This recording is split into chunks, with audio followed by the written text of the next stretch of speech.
Le point de vue de Holløsli mène à travers un passage creusé dans la roche vers la vue majestueuse du Lysefjord. La route panoramique Ryfylke, ouverte en 2011, est l'une des plus longues, 260 km et un ferry à prendre. Cette route est une rencontre passionnante avec le meilleur de la Norvège des fjords. Des fjords fantastiques, une myriade d'îles et d'îlots magnifiques, des forêts, des landes et des terres agricoles luxuriantes, des falaises abruptes, des prairies et des champs de pierre, ainsi qu'un paysage culturel qui témoigne de la longue histoire du Ryfylke.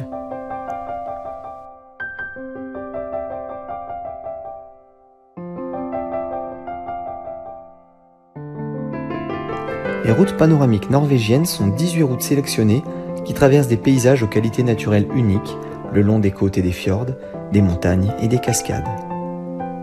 Les itinéraires sont conçus comme des alternatives aux routes principales et ont pour but de faire croître le tourisme en Norvège, principalement dans les régions rurales où sont ces routes.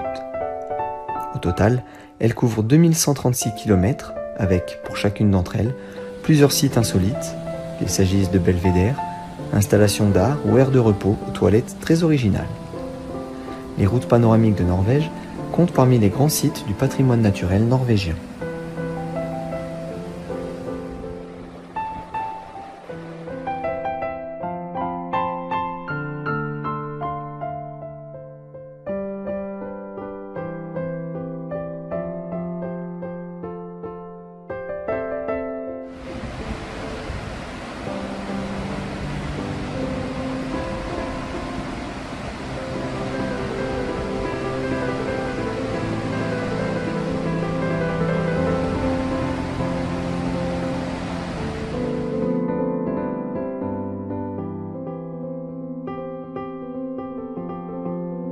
L'église en bois debout de Røldal a été construite vers 1200 et est connue pour son crucifix qui, selon la légende, aurait des pouvoirs de guérison. L'église est située au centre de Røldal et était l'une des destinations de pèlerinage les plus importantes en Norvège au Moyen-Âge et même jusqu'en 1835.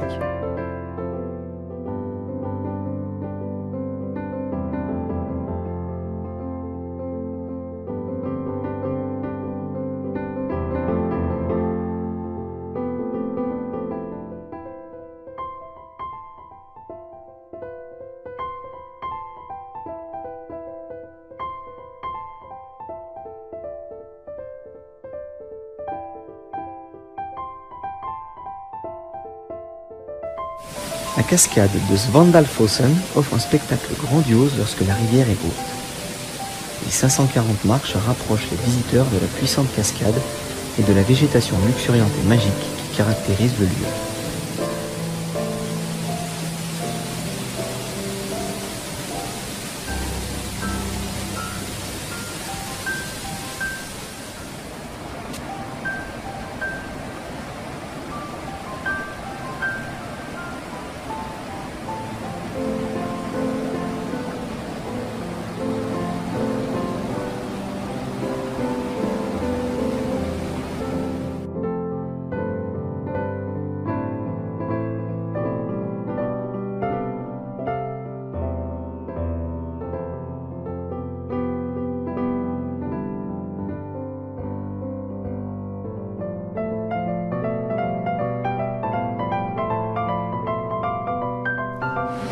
La cascade de Langfossen tombe d'une montagne imposante sur une distance totale d'environ 612 mètres avant de se jeter dans l'Akrafjord au pied de la montagne.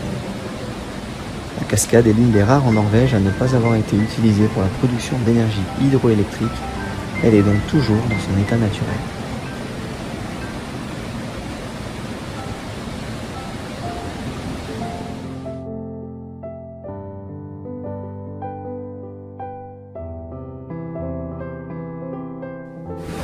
Lodfossen, ou Lodfoss, est une cascade qui provient de lacs situés plus haut. La chute d'eau tombe d'une hauteur de 165 mètres et présente également la particularité d'être scindée en deux cours séparés. Ces deux cours se rejoignent ensuite en bas de la cascade, juste devant le pont de pierre constitué de 6 arches pour se jeter dans une rivière. Tout ceci lui donne ainsi un aspect visuel assez impressionnant. Deux cascades qui se rejoignent devant un superbe pont, traversé de plus par les voitures.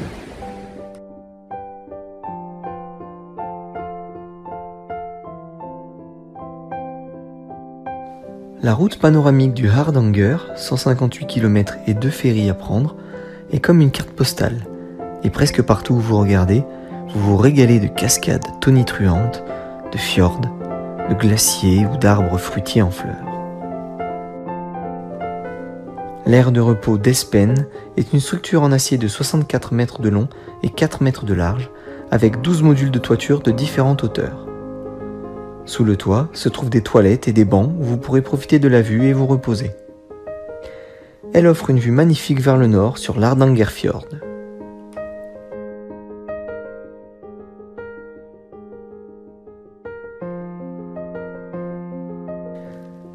Kinsarvik, au confluent de 3 bras de l'Hardangerfjord, ancien lieu de marché et de culte, église de 1160, est un centre touristique renommé.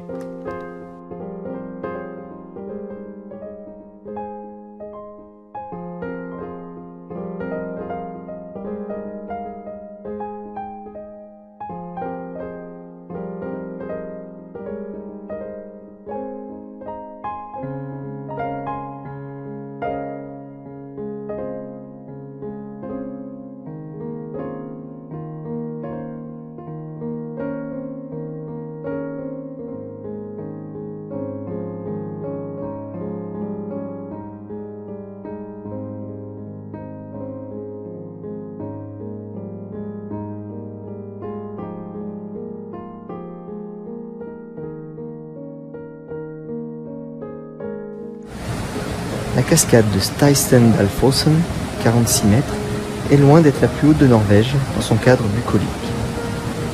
Il est surtout possible de passer derrière son voile d'eau car l'eau tombe d'un atome. Une rambarde évite de glisser dans le vide.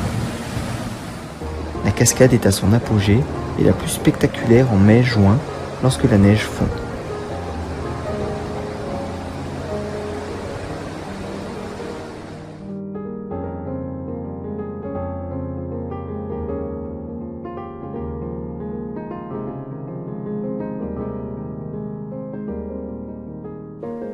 Bergen, la seconde ville de Norvège après la capitale Oslo. Entourée comme Rome de 7 collines, cette cité portuaire et commerciale possède une riche histoire depuis sa fondation au XIe siècle. D'ailleurs, son superbe centre ancien est en partie classé au patrimoine mondial de l'UNESCO, avec nombre de maisons en bois témoins de l'époque hanséatique de la ville et plusieurs musées remarquables.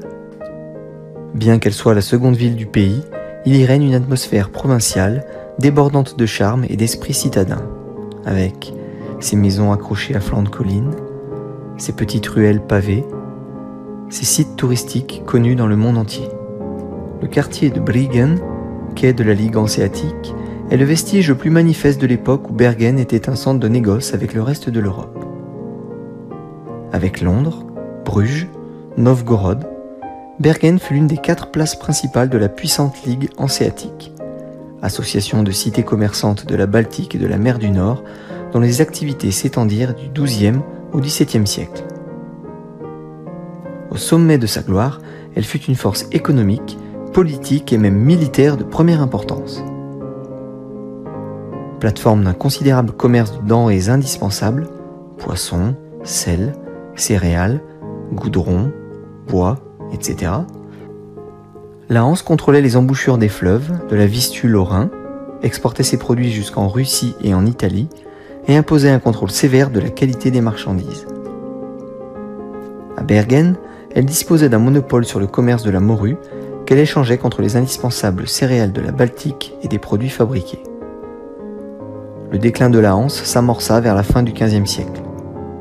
Ce processus ne trouva sa conclusion qu'en 1766, mais l'allemand resta utilisé dans le commerce jusqu'à la fin du XIXe siècle. L'accès de Bryggen, ville dans la ville, était alors réservé aux seuls marchands d'outre-Rhin. C'est le quartier historique le plus connu de la ville de Bergen, même si l'ensemble a été détruit par un incendie il y a plusieurs décennies, même si les édifices actuels ont été reconstruits à l'identique en 1955. Classé au patrimoine mondial de l'UNESCO, Bryggen est aujourd'hui l'unique comptoir de la Hanse ayant conservé la structure et l'aspect des entrepôts d'antan. Il suffit de s'engouffrer dans l'une de ses portes et de déambuler dans les cours intérieures pour vivre un fascinant voyage dans le temps. Ces pittoresques quais, bordés de vieux entrepôts multicolores, abritent aujourd'hui un musée, des boutiques, des galeries et restaurants, et restent un lieu convivial populaire, tant pour les habitants que pour les visiteurs. Derrière Briggen, des dizaines de demeures en bois semblent partir à l'assaut de la colline surplombant le port. C'est le quartier de Fjellsiden, une sorte de Montmartre avec vue sur la mer du Nord. On se perd avec délice dans cet enchevêtrement de ruelles pavées bordées de maisons de poupées en bois blanc ou coloré, à emprunter les volets d'escaliers secrets conduisant vers des cours et des cul-de-sac fleuris, à faire des haltes au belvédère pour admirer les toits de Bergen, nichés entre eau et montagne. Bergen y prend des airs californiens. À 2 pas de là se trouve un marché aux poissons très animé qui fournit les habitants de la ville depuis 1276. Devenu l'un des marchés de plein air les plus fréquentés de Norvège, il s'est enrichi d'étals de fruits, de légumes, d'objets d'artisanat et de souvenirs. Un lieu apprécié des visiteurs qui viennent pour beaucoup y prendre un petit encas. Fløyen, une des 7 collines qui dominent la ville de Bergen. Celle-ci, haute de 400 mètres, est accessible par un petit funiculaire qui part du centre-ville et effectue le trajet en 6 minutes, ce qui en fait donc un lieu grandement visité. Il faut dire aussi que le panorama est superbe, on embrasse du regard tout le centre-ville par temps dégagé et l'on peut redescendre ensuite en ville par de petits chemins agréables. Bien que la ville se vante d'avoir 200 jours de pluie par an, le ciel était totalement dégagé. La plupart des Norvégiens ont dans leur penderie un costume traditionnel régional appelé bunad. Très saillant, souvent admirablement brodé et rehaussé de bijoux appropriés, ce coûteux ensemble se porte pour les fêtes nationales, les fêtes de famille, la visite royale, les banquets, remises de prix, etc.